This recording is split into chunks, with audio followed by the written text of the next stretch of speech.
Hello guys, I'm Tom, and today we'll explore what the Motaba virus really is. One of the most iconic, feared, and disturbing viruses in the entire history of science fiction cinema is, without a doubt, the Motaba virus. This deadly creation was born in the unforgettable 1995 film Outbreak, directed by the visionary Wolfgang Petersen and known in Spanish as Epidemia. Since its release, Outbreak has left a deep mark on popular culture for its portrayal of biological chaos, social collapse, and the terror of the invisible. Themes that, interestingly enough, feel more relevant today than ever before. But before we go any further, let me make something clear. This video isn't meant to create panic or revive collective fears. No, what I want is to understand, to analyze how cinema transforms our deepest fears. Fear of the unknown, the uncontrollable, the microscopic, into stories that make us think. Because Motaba, beyond being a simple fictional virus, is a powerful metaphor. A warning about the limits of science, human ambition, and the fragile balance between nature and mankind. For a while now, many of you have asked me to talk about Motaba, and honestly, I had to. Because Outbreak doesn't just show us an epidemic, it confronts us with an uncomfortable question. How far would we go just to have control? In the movie's universe, the Motaba virus is discovered in Central Africa at the end of the 1960s. What's terrifying isn't just its origin, but its nature, a 100% mortality rate. No one survives. Victims die within hours, consumed by a hemorrhagic fever that destroys the body from within. The human organism becomes a battlefield, a stage where every cell fights for its life until collapse. This invisible, merciless, and unstoppable enemy perfectly embodies the terror of the uncontrollable. And for that reason, Motaba remains etched in history as one of the most brutal, cruel, and haunting fictional viruses ever conceived by cinema. In this video, we'll dive into its story, its origins, its transmission method, the devastating symptoms it causes, the mutations it undergoes throughout the plot, and the desperate attempts to contain or eradicate it. According to the film's narrative, Motaba arises naturally in a jungle region of Central Africa, near the river that bears its name, in what was then known as Zaire, today the Democratic Republic of the Congo. This ruthless pathogen triggers a violent fever, an illness that literally drains the body's life force. Symptoms begin with chills, heavy sweating, and muscle pain, but soon escalate to internal bleeding so severe that vital organs disintegrate from within. In its original strain, infection occurs only through direct contact with bodily fluids, blood, saliva, or secretions, making any attempt at unprotected medical care a death sentence. The first documented outbreak occurs in 1967. A U.S. military camp set up near the Motaba River is completely wiped out within days. Soldiers, guerrillas, and medical staff die without distinction. In response, the U.S. Army dispatches a team of specialists to investigate the incident. Among them are Generals William Billy Ford and Douglas McClintock, who officially record the virus for the first time. Scientists collect samples, observe symptoms, and document every stage of the disease. But what they discover leaves them frozen in fear. The virus isn't just deadly. It's biologically stable and efficient, so much so that it could serve as the perfect biological weapon. A pathogen designed by nature, or perhaps by someone else. Faced with this possibility, the military makes an unthinkable decision: to bomb the entire camp, to erase every trace of the outbreak, and eliminate the infected to prevent its spread. The few samples they manage to preserve are sent to secret laboratories in the United States, stored under the strictest confidentiality. From that moment on, Motaba becomes a state secret, classified and forgotten, at least on the surface. Over the years, the government develops an experimental antivirus and a potential vaccine, although the results are never made public.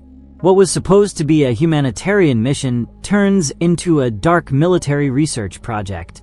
And this is where the most unsettling theories begin. Many fans and analysts have suggested that Motaba wasn't a natural accident, that it was, in fact, a human creation, engineered in US military laboratories as part of a secret bioweapons program. According to these theories, the virus was deliberately released in a controlled area of Zaire to observe its behavior and effectiveness among the local population, a hypothesis that, if true, would make Motaba one of the most sinister representations of scientific abuse and human arrogance ever put on film. 3 decades later, in 1995, the story resurfaces. Massive deforestation near the Motaba River disrupts the ecosystem, breaking the delicate natural balance that had kept the virus contained for years. A simple disruption in the ecological chain unleashes a global tragedy. The first reports of a new outbreak reach U.S. authorities, and the now veteran General Billy Ford orders a team of experts to be sent, led by virologist Sam Daniels, accompanied by his colleague Casey Schuler and a young soldier named Salt. Their mission: to investigate the cause of the outbreak before it spreads. The team travels to the heart of Zaire, to a remote village where the hemorrhagic fever has wiped out nearly the entire population. What they find there is utterly harrowing. Disfigured bodies, empty homes, air thick with silence, and a metallic stench that clings to the skin. Everything breathes death. The local doctor explains that the virus is not airborne, but transmitted through direct contact. Patient Zero, a young hunter, had entered the jungle with a friend to explore a site where a road was to be built. Shortly afterward, he began to show symptoms: fever, convulsions, bleeding. It only took one sip from the communal well to trigger catastrophe. The village elders interpret the tragedy differently. For them, Motaba is not merely a disease, it's a curse, a punishment from nature for disrupting the sacred balance of the forest. The jungle has its own voice, they say, and when man stops listening, the earth responds. In their worldview, Motaba is nature's revenge, a chilling reminder that humanity can never truly control everything. The shaman's explanation, wrapped in an aura of mystery, myth, and ancestral wisdom, may seem, at first glance, like just another jungle fable. But within the context of Outbreak, it fits surprisingly well into the story. It's as if, in some way, his primitive interpretation holds a truth that modern science refuses to face. Deep down, what he says isn't madness, it's a warning. His version gives meaning to the impossible, to that mystery no one in the laboratory could explain. How could the Motaba virus reemerge 3 decades after its first outbreak? According to the shaman's worldview, nothing happens by chance. Every human act leaves a mark on the earth, and every wound inflicted on the forest carries a price. To him, the return of Motaba wasn't an accident, it was a consequence. A response.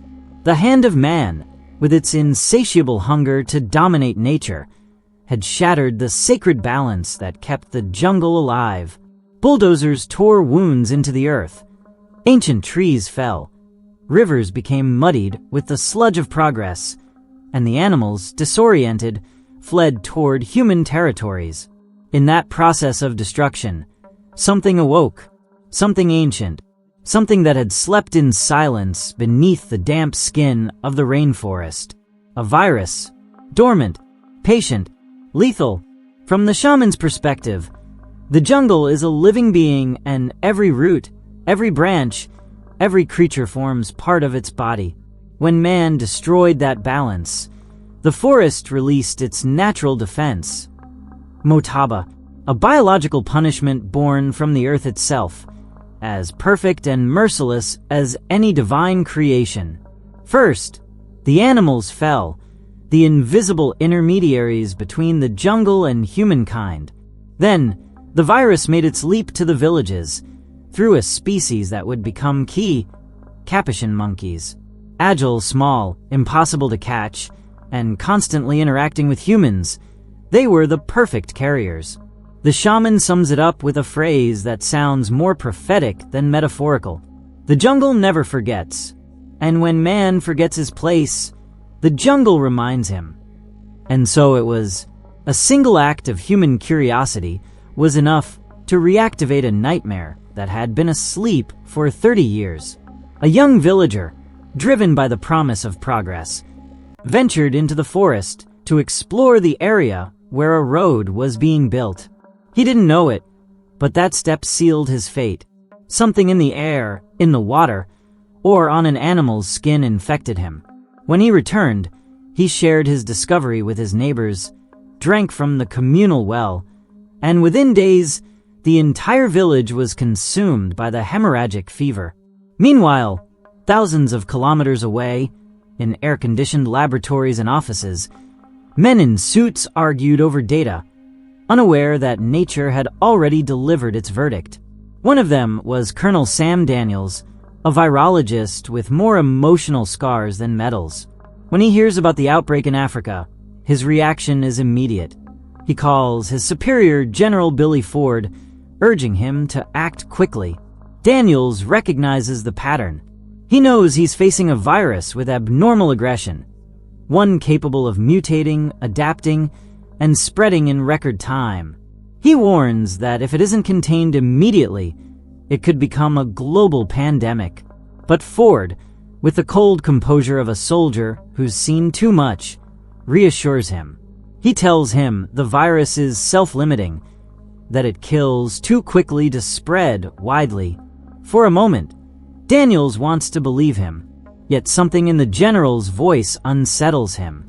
A tone different, a pause too long, a silence that says more than the words themselves. And that's when the audience discovers the truth that Daniels has yet to learn. Ford already knew about Motaba. He had known of its existence for decades. He knew that the virus had been genetically modified in U.S. Army laboratories as part of a secret biological weapons program. And worst of all, he knew they still kept a live sample. While that conversation unfolds, somewhere else in the world, the fate of humanity shifts, unnoticed. Far out at sea, a group of Japanese traders captures a small female capuchin monkey, a beautiful animal with bright, intelligent eyes. They name her Betsy, unaware that they've just caught the primary host of the Motaba virus. Days later, Betsy is shipped to the United States as part of an exotic animal cargo bound for a biomedical research company called Biotech. At that point, the tragedy is already in motion. Only no one knows it yet. Enter James Jimbo Scott, an ambitious young employee who sees the animal as a chance to make quick money. Without thinking it through, he steals the monkey and contacts an acquaintance, Rudy Alvarez, owner of a pet store and veterinary clinic. But fate is unforgiving. During the transfer, Betsy, frightened by her confinement, spits into Jimbo's face.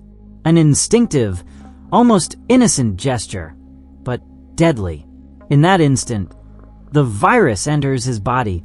When he arrives at Rudy's shop, the veterinarian examines the animal and notices something unexpected.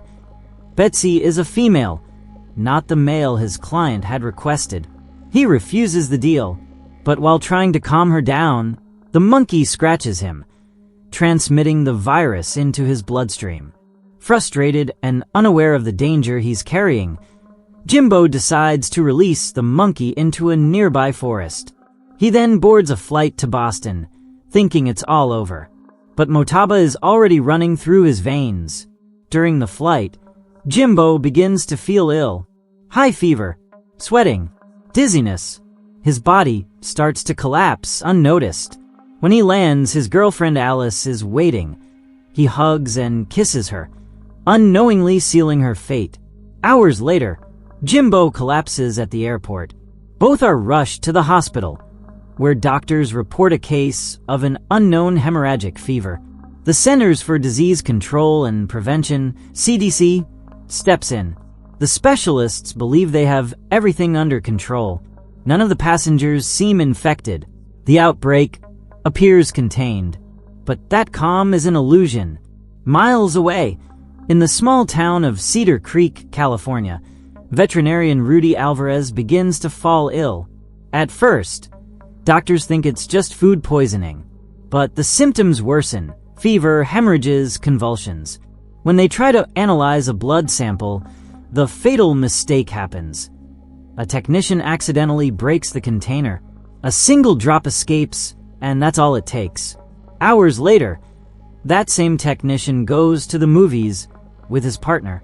In the middle of the film, his body starts trembling, coughing, fever, blood. Each exhalation becomes a microscopic cloud of death.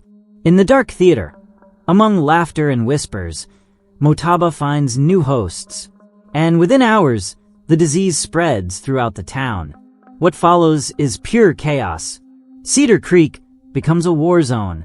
The army blocks the roads. Helicopters swarm the skies.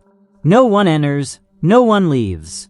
Streets empty out, hospitals collapse, and fear becomes as contagious as the virus itself.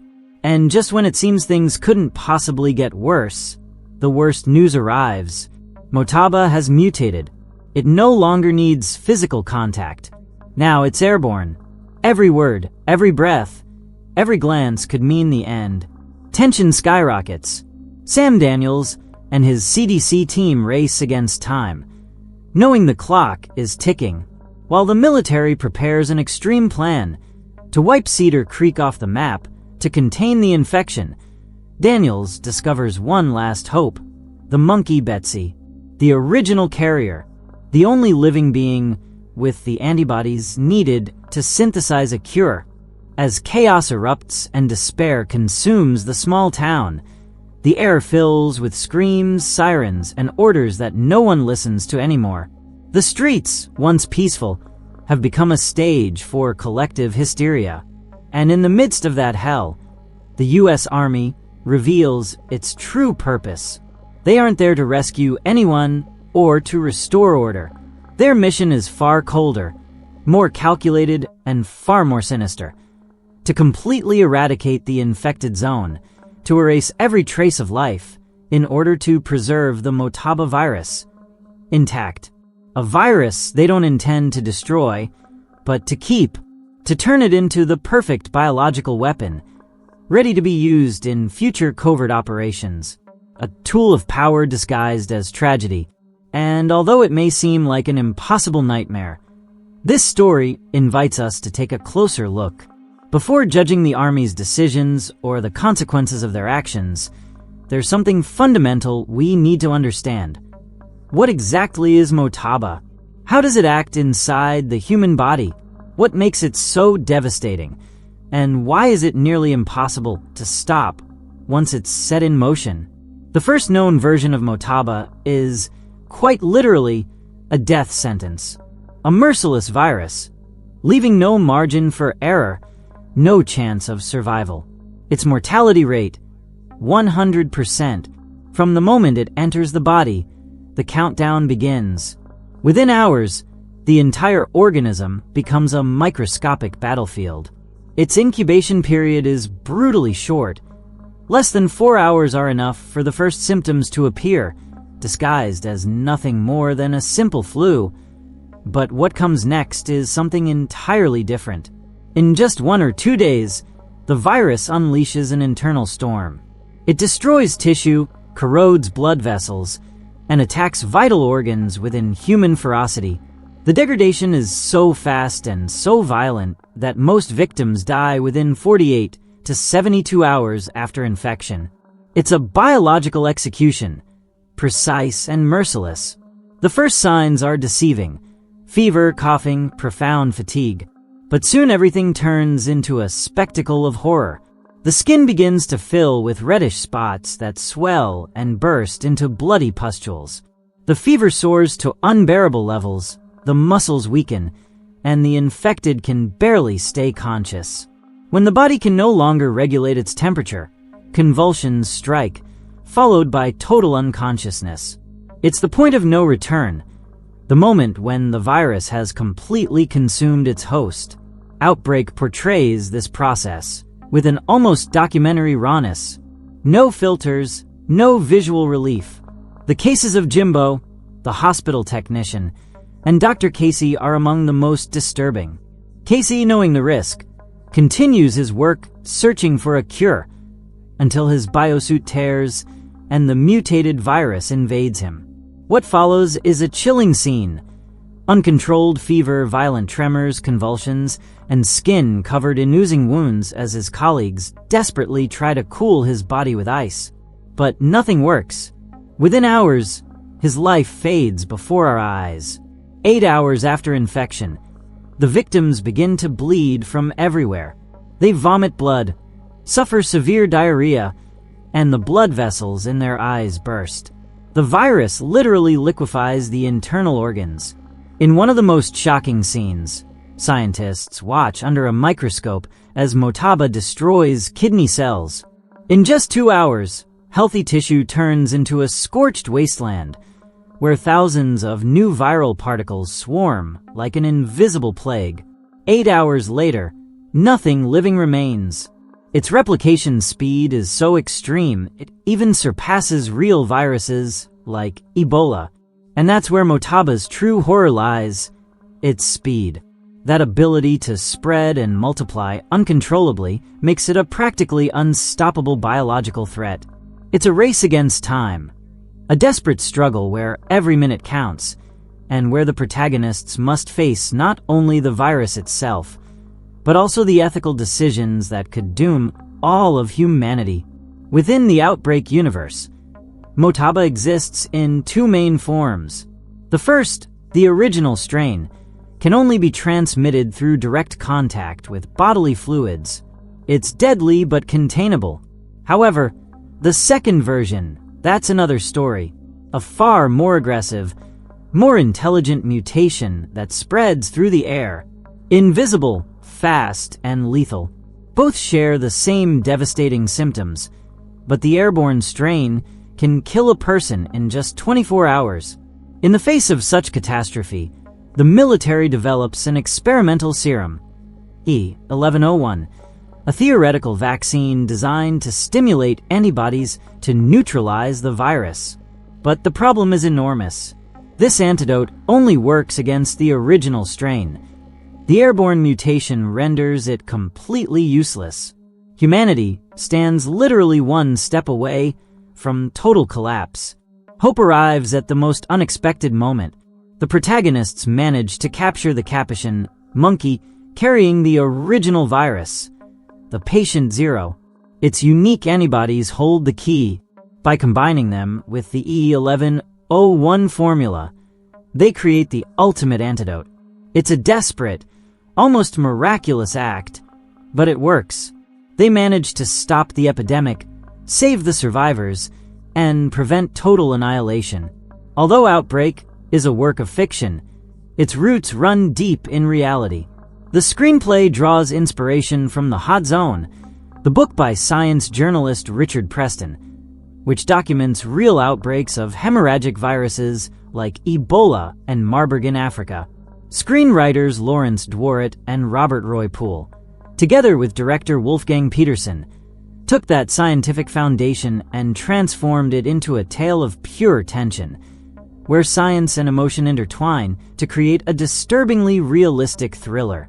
Dworet, who was also a physician, brought surgical precision to the depiction of symptoms and the body's responses. Every fever, every spasm, every collapse has a scientific basis. And that's what makes the viewer not only see the disease, but feel it. The production wasn't without its own drama behind the scenes. Producer Linda Obst had long been developing a direct adaptation of The Hot Zone, but the project was canceled just as Outbreak neared completion. There were even casting disputes. Wolfgang Petersen wanted Robert Redford for the lead, a role originally tied to the rival version of the film. Ultimately, Dustin Hoffman took on the part, and the result was a resounding success. With a budget of nearly $50 million, Outbreak grossed almost $190 million worldwide. It became a defining film in the biological disaster genre and a disturbing mirror of our own vulnerabilities. The legendary critic Roger Ebert praised it for its focus, highlighting the tension between the military, the scientific, and the human. And the most unsettling part is that the story didn't stay on the screen. Years later, in 2014, the world witnessed a real Ebola outbreak in West Africa. More than 28,000 infections and 11,000 deaths. The images coming from African hospitals looked like scenes taken straight from Outbreak. Only the global intervention of the WHO and the scientific community managed to contain it in time. That outbreak reminded us of what the film had already warned, that the line between fiction and reality is as fragile as a drop of blood, that the true enemy doesn't always have a face, and that in a world where science and ambition intersect, a single mutation is all it takes to put humanity on the brink. Because, in the end, Outbreak isn't just a story about a virus. It's a warning about ourselves, about what we're capable of creating, concealing, and unleashing.